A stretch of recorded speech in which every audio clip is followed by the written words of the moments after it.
Mari kita periksa hati kita.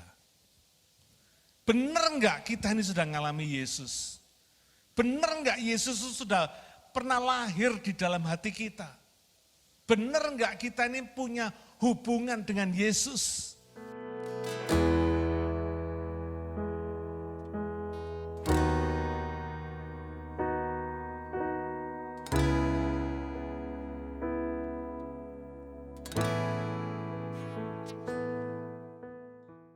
Selamat Natal bagi semua saudara yang dikasihi oleh Tuhan, jemaat baik di tempat ini, secara lokal maupun jemaat global kita, dan para YouTube subscribers kita di seluruh dunia. Saya percaya berkat damai sejahtera Natal memenuhi hati kita semua. Saudara, dalam dunia yang kacau seperti hari ini, makin dirasakan kebutuhan akan rasa aman. Karena rasa khawatir atau takut itu bisa datang sewaktu-waktu tanpa diundang. Dan kadang tanpa alasan. Kalau saudara mungkin bisa tanya, kenapa kamu takut ataupun kenapa kamu khawatir? Mungkin orang itu enggak bisa jawab alasannya, kenapa. Tapi khawatir aja, takut aja. Gelisah. Saya baru mengcounseling seseorang yang cukup berada, keuangan tidak ada problem.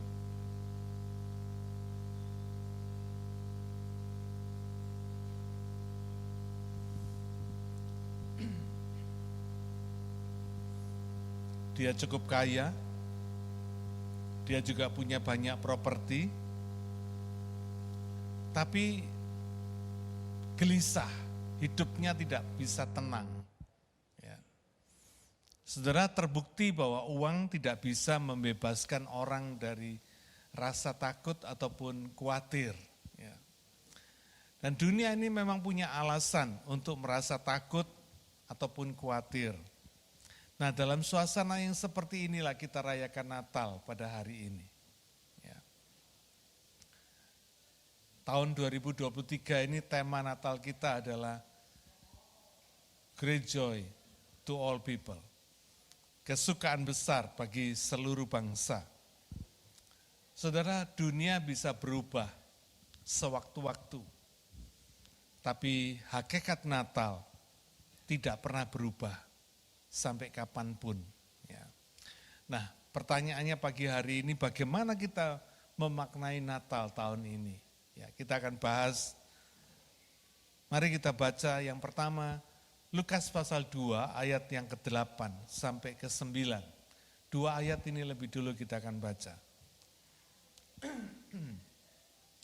Di daerah itu ada gembala-gembala yang tinggal di padang menjaga kawanan ternak mereka pada waktu malam. Tiba-tiba berdirilah seorang malaikat Tuhan di dekat mereka, dan kemuliaan Tuhan bersinar meliputi mereka, dan mereka sangat ketakutan. Saudara, makna Natal yang pertama adalah Yesus itu harapan bagi orang yang tidak punya harapan, bagi dunia yang tidak punya harapan. Pagi hari ini saya ingin mengajak saudara untuk memahami eksegesisnya ketika Alkitab menceritakan kelahiran Yesus ke dunia ini secara luar biasa 2000 tahun yang lalu. Malaikat Gabriel membawa berita sorga. Dia tiba-tiba muncul di dekat gembala-gembala yang tinggal di padang menjaga kawanan ternak mereka pada waktu malam. Ketika kemuliaan Tuhan bersinar meliputi mereka, para gembala ini sangat ketakutan. Alkitab mencatat beberapa hamba Tuhan juga mengalami keadaan yang sama ketika kemuliaan Tuhan bersinar atas mereka. Ketika mereka mengalami perjumpaan ilahi seperti itu, mereka juga ketakutan. Nah, kelahiran Yesus diberitakan bukan kepada penguasa dunia ini, meskipun dia raja segala raja. Kelahiran Yesus juga diberitakan bukan kepada orang kaya, Meskipun seluruh dunia ini miliknya, Tuhan yang punya.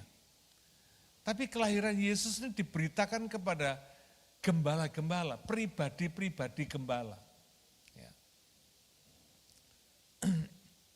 Saudara pernah nggak pikirkan bahwa malaikat itu bisa memberitakan kelahiran Yesus ini ke seluruh dunia dalam waktu yang sama. Dengan kuasanya Tuhan bisa. Tapi kenapa berita kelahiran Yesus ini hanya disampaikan pertama kali kepada gembala-gembala? Pribadi-pribadi yang pada waktu itu dianggap sebagai pribadi-pribadi yang lemah secara sosial, dan juga pribadi-pribadi yang ketakutan karena ada kehadiran ilahi, kehadiran malaikat ini. Ya. Saudara, ini menunjukkan bahwa berita Natal itu Tuhan bukan mau memberitakan secara langsung, tapi Tuhan mau supaya berita Natal ini diberitakan oleh mulut orang-orang percaya. Berita Natal ini sifatnya private, saudara. Ya. Tuhan itu bukan general. Tuhan itu bukan general. Semua orang tahu Tuhan, tapi belum tentu orang itu mengenal Tuhan. Karena itu berita kelahiran Yesus ini disampaikan secara private kepada gembala-gembala di padang ini. Saudara bisa bayangkan, karena mereka ini percaya, bisa enggak para gembala ini kalau enggak percaya cuma ya dengar-dengar aja begitu mereka enggak bertindak apa-apa, bisa enggak? Bisa. Tapi karena gembala-gembala ini orang percaya, ketika dia mendengar berita Natal dari malaikat Gabriel ini, maka orang-orang gembala ini berangkat ke Bethlehem untuk membuktikan apa yang disampaikan oleh malaikat kepada mereka. Saudara, gembala-gembala, orang-orang sederhana ini merupakan satu cermin dari orang percaya. Orang percaya itu bukan cuma sekedar mendengar, that's it, berhenti sampai mendengar, tidak. Tapi ketika dia mendengar, dia percaya dan dia bertindak. Ini prinsipnya.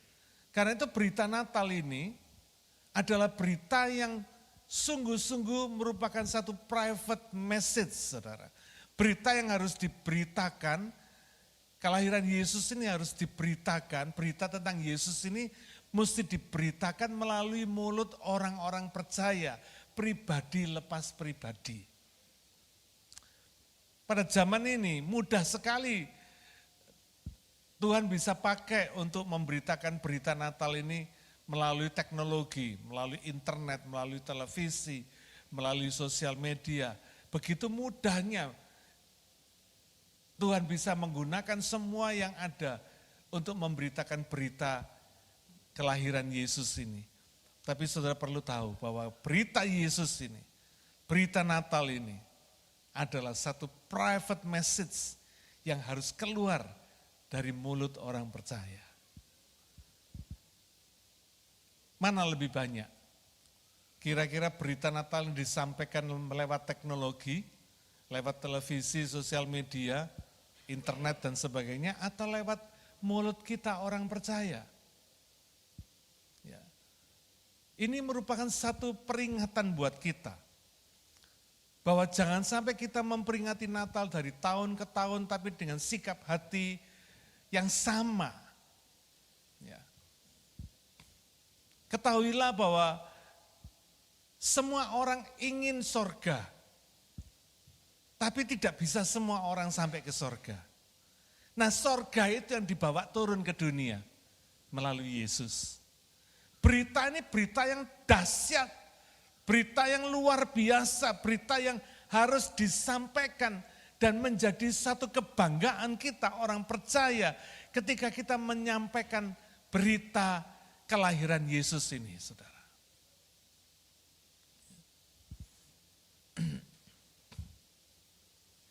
Berita ini, berita anugerah keselamatan lewat Yesus ini hanya bisa disampaikan oleh orang-orang yang sudah mengalami keselamatan. Nangkep gak, saudara? Hanya orang yang sudah mengalami keselamatan dalam hidupnya, dia yang bisa menyampaikan berita Natal ini. Orang yang belum pernah mengalami keselamatan dalam hidupnya tidak akan pernah bisa menyampaikan berita Natal ini. Biar saudara pompa, saudara encourage, saudara dorong untuk bisa mengabarkan Injil, mengabarkan berita Natal ini, dia tidak akan bisa. Dan dia tidak akan mau. Kenapa? Karena belum pernah mengalami, belum punya pengalaman. Hanya orang yang sudah mengalami Yesus, yang sudah mengalami kelahiran Yesus di dalam hidupnya, dia yang bisa menyampaikan berita dengan bangga dari mulutnya, dari seorang ke seorang yang lain. Hari ini, mari kita periksa hati kita. Benar enggak kita ini sudah mengalami Yesus? Benar enggak Yesus sudah pernah lahir di dalam hati kita? Benar enggak kita ini punya hubungan dengan Yesus? Itu semua bisa dibuktikan dengan bagaimana kita menyikapi Yesus ini. Bagaimana kita dengan bangga menceritakan Yesus ini.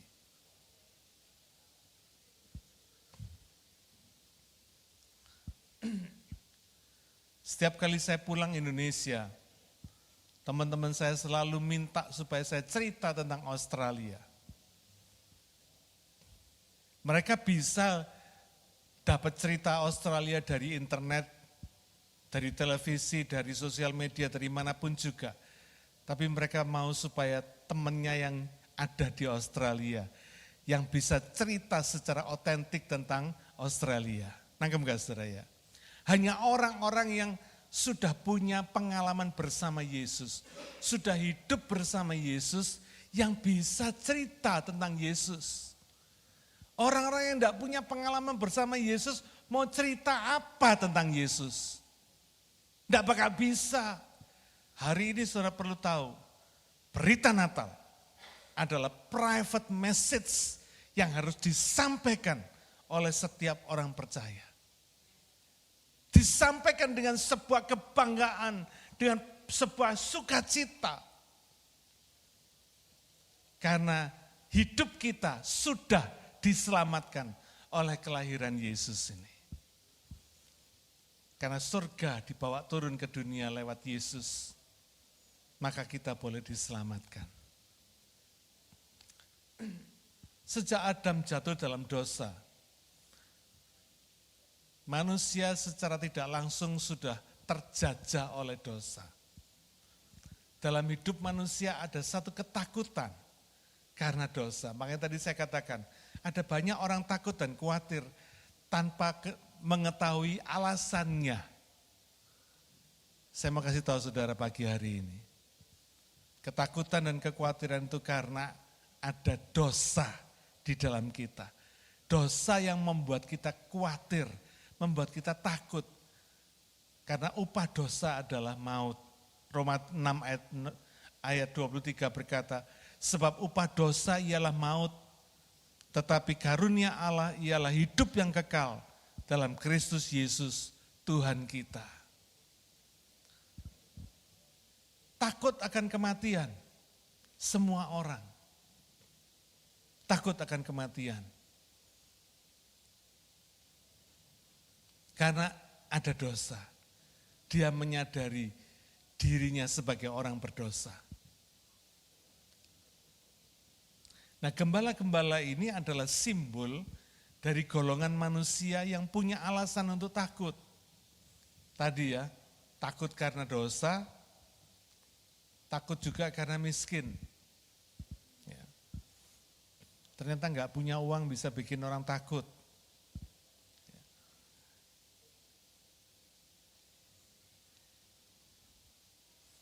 Gembala-gembala ini simbol dari orang-orang yang punya alasan buat takut ini. Satu, mereka dijajah oleh Romawi. Saudara, enggak ada orang yang dijajah itu merasa enak, enggak ada. Cuma orang gila yang bisa happy karena dijajah. Tapi orang normal, tidak ada yang pernah merasa happy ketika dia mengalami penjajahan. Nah pertanyaannya saudara, apakah saat ini kita termasuk golongan manusia yang punya alasan untuk takut? Takut oleh karena sesuatu hal, takut oleh karena apa yang mungkin kita tidak sadari. Kalau kita termasuk orang seperti ini, maka kita terwakili oleh golongan para gembala ini.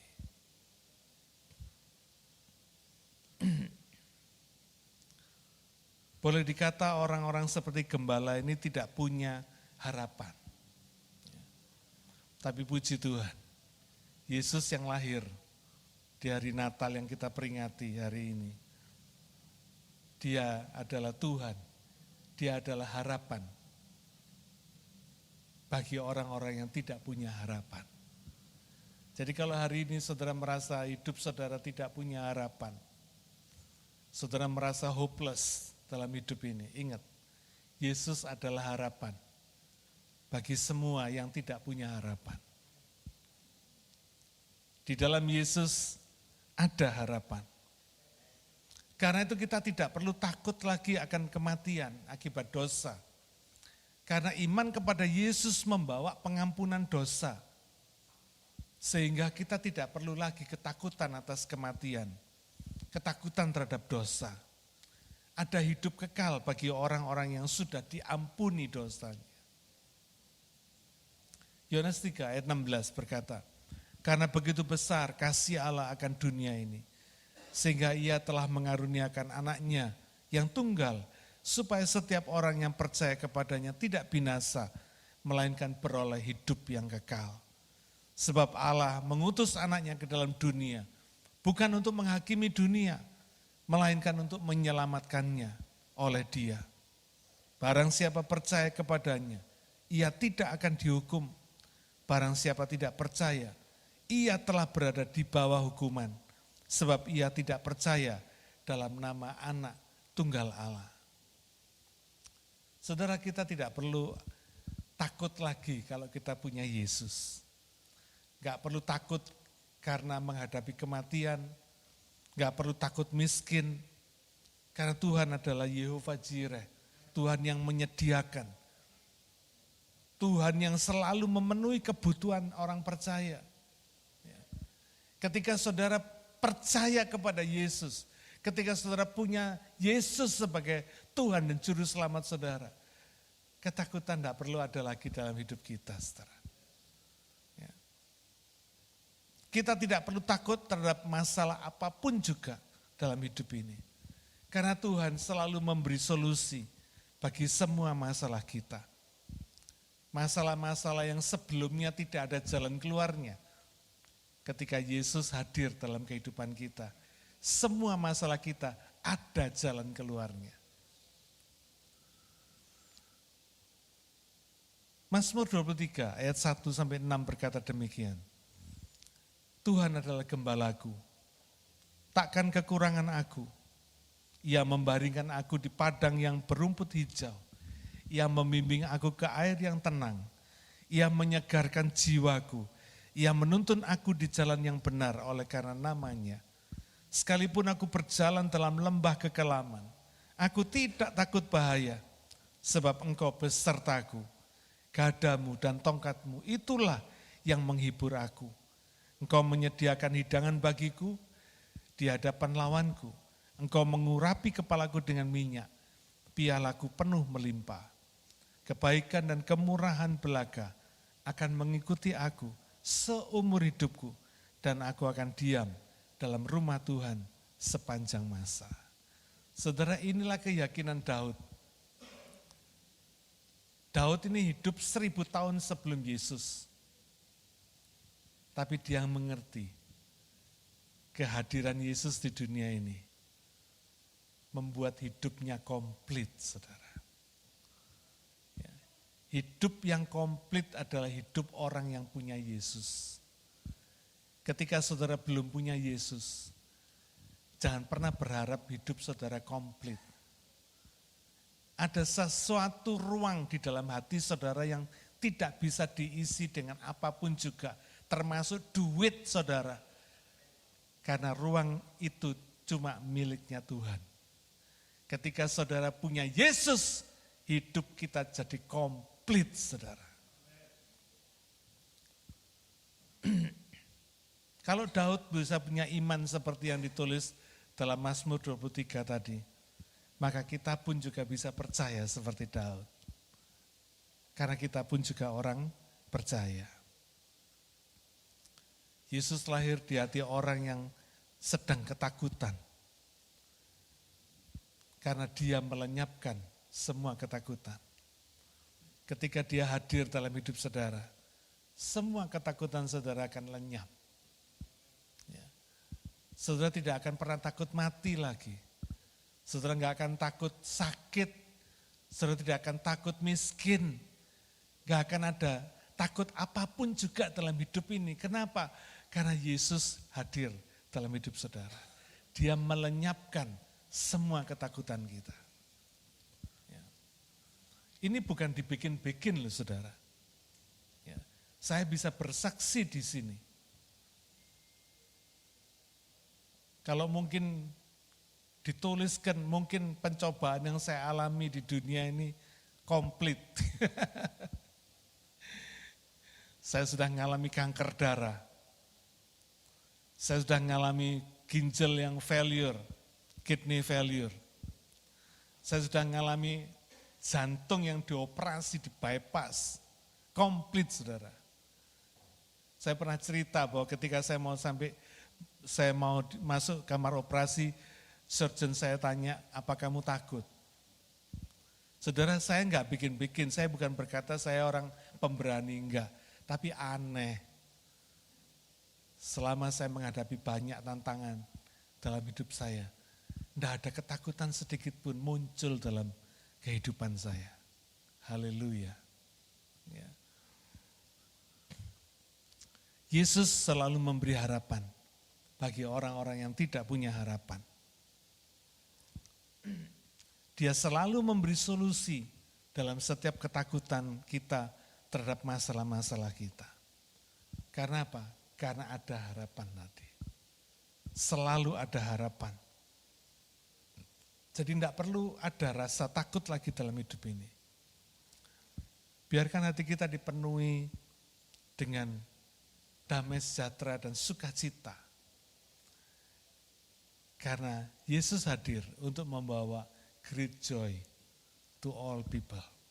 Kesukaan besar bagi semua bangsa.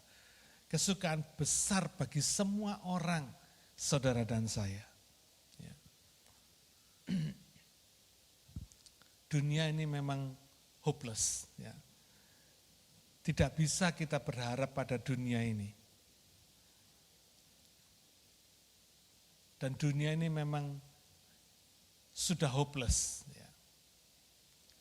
Yang hopeless tidak akan pernah bisa memberikan hope kepada yang hopeless. Jelas ya saudara ya? Sesuatu yang hopeless, yang tidak punya harapan, tidak akan pernah bisa memberikan harapan kepada setiap orang yang tidak punya harapan. Tapi bagi orang yang punya Yesus, dia adalah harapan. Tuhan itu adalah harapan. Dalam setiap masalah apapun ada harapan. Ketika saudara sakit, ada harapan untuk saudara sembuh. Ketika saudara mengalami problem keluarga, ada harapan bahwa problem keluarga itu bisa diselesaikan.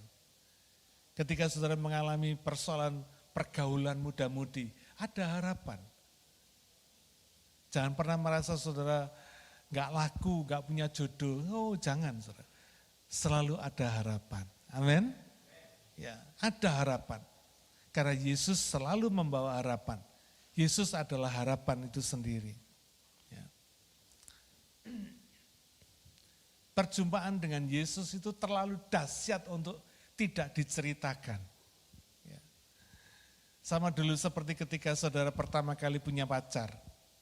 Apa yang menjadi cerita saudara? Kemana-mana saudara mesti cerita tentang pacar saudara, ya toh? Tidak ada yang cerita lain.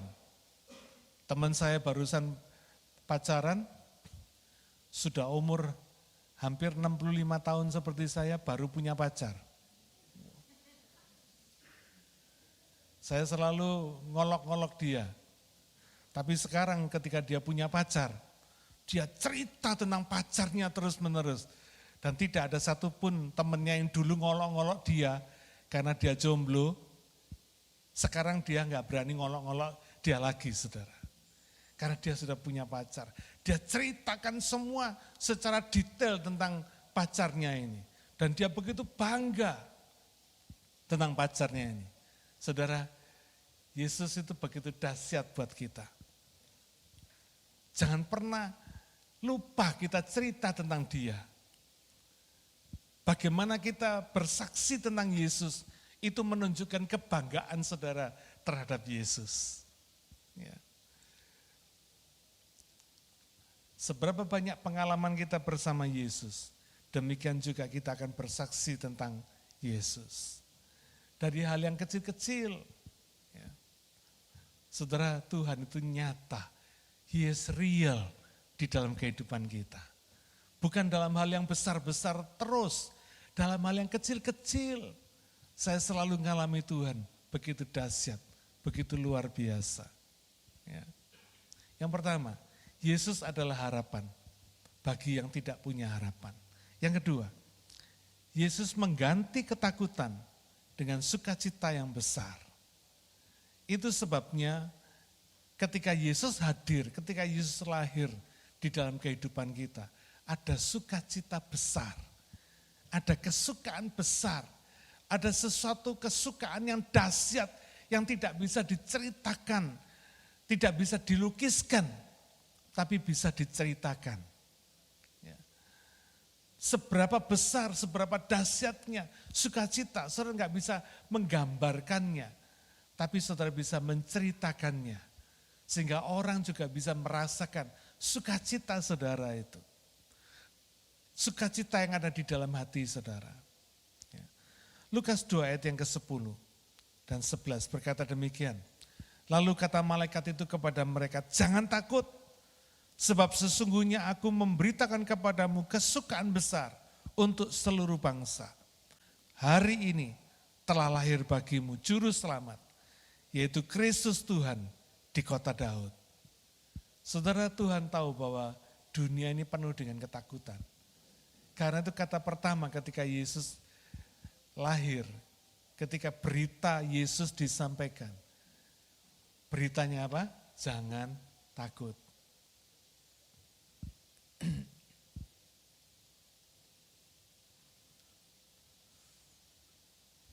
Berita istimewa dari sorga yang dibawa oleh malaikat Gabriel ini. Beritanya pertama, jangan takut. Sebab sesungguhnya aku memberitakan kepadamu kesukaan besar untuk seluruh bangsa. Hari ini telah lahir bagimu juru selamat, yaitu Kristus Tuhan di kota Daud. Saudara perhatikan kata sambung sebab ini. Ini bicara tentang kontras. Ya. Kalau kita baca Alkitab, kita mesti perhatikan dengan teliti kata sambungnya. Karena itu penting. Ketika ada kata sebab, selalu ada kaitannya dengan sebelumnya. Ya. Artinya apa saudara? Dikatakan di sini sebab sesungguhnya aku memberitakan kepadamu kesukaan besar. Jangan takut sebab aku memberitakan kesukaan besar. Artinya kalau ada kesukaan, ketakutan pasti lenyap. Ini seperti terang dan gelap. Kalau ada terang, gelapnya pasti enggak ada. Kalau ada gelap, terangnya pasti enggak ada. Nah ini yang dimaksudkan. Ketakutan ada ketika saudara tidak punya sukacita. Tapi ketika sukacita saudara ada, ketakutan pasti tidak ada. Ya. Ketika Yesus lahir di dunia sebagai juru selamat, maka dikatakan Yesus ini merupakan juru selamat. Yesus ini bukan cuma sekedar lahir ke dunia, tapi dia lahir sebagai juru selamat. Juru selamat bagi orang-orang yang takut tadi itu saudara. Yang hidup dalam ketakutan ini. Dia juru selamat. Karena Yesus juru selamat, maka semua masalah kehidupan yang sebelumnya tidak ada jalan keluarnya, sekarang jadi ada jalan keluarnya. Itulah pengertiannya the Savior, juru selamat ini, saudara. Yesus tidak akan disebut juru selamat kalau dia tidak bisa menyelesaikan semua masalah kita. Karena dia juru selamat, maka semua masalah saudara dan saya bisa diselesaikan. Ada jalan keluarnya. Ketika saudara sakit, dia juru selamat terhadap penyakit saudara. Apapun masalahnya, dia juru selamat. Karena itu saudara, kalau kita ngerti prinsip sederhana ini, kita tahu bahwa tidak ada kata tidak mungkin atau tidak bisa. Karena Yesus itu juru selamat. Ketika saudara mengerti dan ketika saudara mengalami Yesus itu juru selamat, setan tidak bisa menipu saudara lagi dengan perkataan tidak mungkin. Tidak bisa. Bagi dunia ada perkataan itu. Tidak mungkin, tidak bisa. Bagi Tuhan tidak ada yang tidak mungkin dan tidak bisa itu. Karena Yesus juru selamat. Ketika Yesus itu juru selamat, ketika saudara mengalami Yesus sebagai juru selamat, maka tidak ada yang mustahil dalam kehidupan saudara. Tidak ada yang tidak bisa dalam hidup saudara, tidak ada. Karena itu bagi orang percaya, dua kata ini tidak mungkin sama tidak bisa ini harus dihapus dari kamus kita. Tidak berlaku lagi. Kata tidak mungkin dan tidak bisa ini hanya berlaku bagi dunia yang tidak punya harapan tadi. Tapi bagi hidup yang punya Yesus, juru selamat ini, selalu mungkin dan selalu bisa.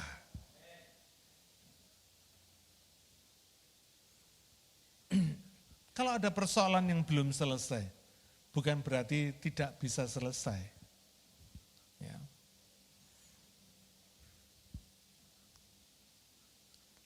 Karena Tuhan tidak mungkin tidak bisa menyelesaikan semua masalah kita. Kadang-kadang memang Tuhan sengaja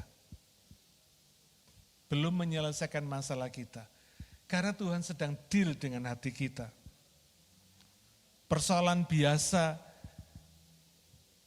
kadang-kadang persoalan itu sengaja tidak diselesaikan Tuhan, karena Tuhan tahu kita sendiri bisa menyelesaikannya. Kadang-kadang kita ini terlalu malas untuk bertindak, untuk berpikir, untuk berusaha. Kita gampang aja serahkan Tuhan, serahkan Tuhan. Padahal Tuhan mau supaya kita yang menyelesaikan. Tuhan mau supaya kita belajar bertanggung jawab terhadap masalah-masalah kehidupan kita, saudara.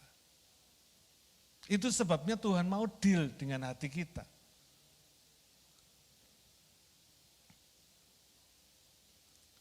Karena sikap hati yang benar ini jauh lebih penting di hadapan Tuhan. Ya. Karena itu saudara jangan heran, kadang-kadang persoalan kita tidak atau belum diselesaikan Tuhan, tapi persoalan rohani kita yang diselesaikan oleh Tuhan. Persoalan saudara belum berubah, masih ada, tapi hati saudara yang dirubah oleh Tuhan. Sehingga saudara bisa menghadapi persoalan saudara dengan penuh percaya akan Tuhan, dengan penuh iman. Saudara pasti bisa menyelesaikan masalah saudara. Kadang-kadang persoalan fisik kita belum selesai, tapi persoalan rohani kita sudah dibereskan oleh Tuhan. Ini yang paling penting. Ya.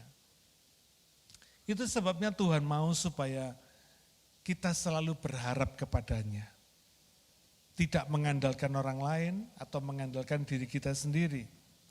Karena Tuhanlah satu-satunya pemilik kepastian. Ya. Dalam dunia ini tidak ada kepastian. Di dalam Tuhan ada kepastian. Karena itu apapun kalau saudara bawa kepada Tuhan ada kepastian. Tadi ya, nah mungkin tidak bisa. Tidak ada yang mustahil kalau sudah bawa kepada Tuhan. Karena di dalam Tuhan ada kepastian. Alkitab mengatakan di dalam Tuhan itu enggak ada ya dan tidak. Yang ada cuma ya dan amin. Kepastian di dalam Tuhan.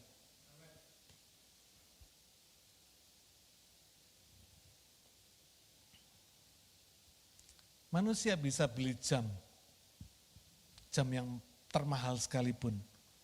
Tapi Tuhan yang bisa kasih waktu. Manusia bisa beli tempat tidur yang empuk, yang terbaik. Tapi Tuhan yang bisa kasih tidur yang nyenyak. Manusia bisa beli obat yang paling manjur, mujarab sekalipun. Tapi Tuhan yang bisa beri kesehatan. Tuhan bisa kasih kesehatan buat kita. Karena itu hanya Tuhan yang bisa mengganti ketakutan kita dengan sukacita yang besar. Hari Minggu yang lalu tanggal 3 Desember, HP saya diminati orang. Saya nggak sadar kalau HP saya bisa jalan sendiri. Waktu itu saya makan di belakang, saya dikasih es belewa, saya bilang es belewa ini kok enak ya. Saya berdiri ngambil es belewa lagi, ngambil di meja tengah situ. Saudara. Mobile phone saya taruh di meja, tempat di mana saya makan. Nah, setelah saya ngambil es belewa, saya sempat ngobrol sedikit sama beberapa orang di tempat saya ngambil es belewa tadi. Saya mau kembali, rupanya meja dan kursi yang tempat di mana saya tadi duduk sudah diberesin sama Ahon. Jadi saya pindah duduk ke tempat yang di belakang sana. Tanpa saya sadari bahwa mobile phone saya belum saya bawa. Tapi saya yakin ketika Ahon membereskan meja kursi, pasti sudah nggak ada lagi mobile phone saya di situ. Saya curiga orang yang terakhir datang makan, karena dia duduk dekat meja saya, dia yang rupanya mau pinjem HP saya. Ya. Singkat cerita saya sampai pulang rumah, saya ke rumah Markus, jam 7 malam saya mau pulang rumah, saya baru sadar HP saya enggak ada. Saya balik lagi ke gereja, saya cek di gereja enggak ada. Lalu saya kasih tahu anak saya, sama Ime di track HP saya ada di mana. Ternyata HP saya sudah jalan-jalan sampai hampir ke Nora sana, saudara. Tempatnya dekat Nora sana. Ya. Tapi aneh, saudara. Mestinya kan saya kesel, mestinya kan saya marah. Karena semua persiapan saya buat khotbah hari ini ada di HP situ semua. Semua pekerjaan saya ada di situ. Itu seperti handy komputer buat saya. Ya. Tapi aneh. Saya enggak marah, saya enggak kesel. Di dalam hati saya ada nyanyian yang kita nyanyikan hari Minggu paginya. Ya. Kutinggikan Engkau Tuhan melebihi segalanya. Lebih dalam ku menyembah dalam roh dan kebenaran selamanya. Saudara, lagu itu terus menyanyi di dalam hati saya. Menghiburkan saya. Saya bersuka cita. Sukacita saya tidak hilang karena HP saya dicuri orang. Enggak. Saya tetap bersuka cita. Meskipun pekerjaan saya, persiapan saya semua hilang karena HP ada di dalam HP semua. Tapi sukacita saya tetap ada. Sukacita itu bukan berasal dari apa yang kita punya. Bukan berasal dari luar ke dalam. Bukan. Sukacita itu berasal dari dalam. Karena kehadiran Yesus di dalam kehidupan kita. Ya. Tidak ada tempat aman di dunia ini, saudara. Tidak ada yang bisa bikin kita merasa aman dan sukacita. Kecuali kita punya Yesus. Ya. Karena Dia Tuhan dan Juru Selamat kita. Ada kepastian di dalam Yesus. Natal yang kita peringati pagi hari ini bukan cuma kelahiran Yesus 2000 tahun yang lalu, tapi kelahiran Yesus di dalam hati kita.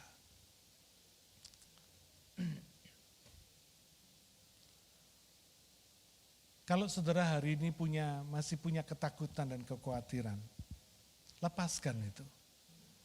Karena Yesus yang ada di dalam hati saudara selalu memberikan harapan. Dia menggantikan ketakutan dan kekhawatiran kita dengan sukacita yang besar. Amin. Ya. Mari saudara, tingkatkan hubungan kita dengan Yesus yang ada di hati kita. Mari kita sungguh-sungguh menghidupi hidup ini bersama Yesus. Dan saudara bisa melihat, saudara bisa mengalami betapa ada sukacita besar di dalam Tuhan Yesus, dalam kehidupan kita. Amin. Ya. Dia adalah harapan bagi orang-orang yang tidak punya harapan. Dia juga mengganti ketakutan kita dengan sukacita yang besar. Mari kita berdoa.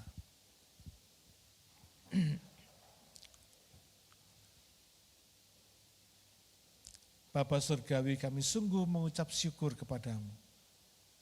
Karena Engkau Tuhan luar biasa dalam kehidupan kami. Karena ada Engkau Tuhan Yesus, Engkau yang lahir ke dunia, bahkan Engkau yang lahir di hati kami. Maka segala kesulitan-kesulitan dan masalah kehidupan kami yang sebelumnya tidak ada jalan keluarnya, sekarang ada harapan, ada jalan keluarnya. Segala ketakutan dan kekhawatiran kami, Tuhan gantikan dengan sukacita yang besar. Sukacita yang tidak bisa dipengaruhi oleh apapun juga, dipengaruhi oleh masalah apapun juga dalam hidup ini. Sukacita yang tidak bisa dicuri oleh apapun juga yang terjadi dalam hidup ini. Karena sukacita itu ada, karena Yesus ada dalam hati kita. Tuhan terima kasih, kami sungguh bersyukur karena Engkau hadir di dalam kehidupan kami semua. Engkau memberikan harapan bagi kami yang tidak punya harapan. Dan Engkau menggantikan ketakutan kami dengan sukacita yang besar. Bapa terima kasih. Meteraikan firman-Mu dalam hati kami semua. Supaya kami terus ingat akan Engkau. Hidup bersama-Mu. Dan kami boleh mempraktekkan iman kami kepadamu dengan sungguh-sungguh setiap hari. Bapa terima kasih. Dalam nama Tuhan Yesus kami berdoa dan mengucap syukur.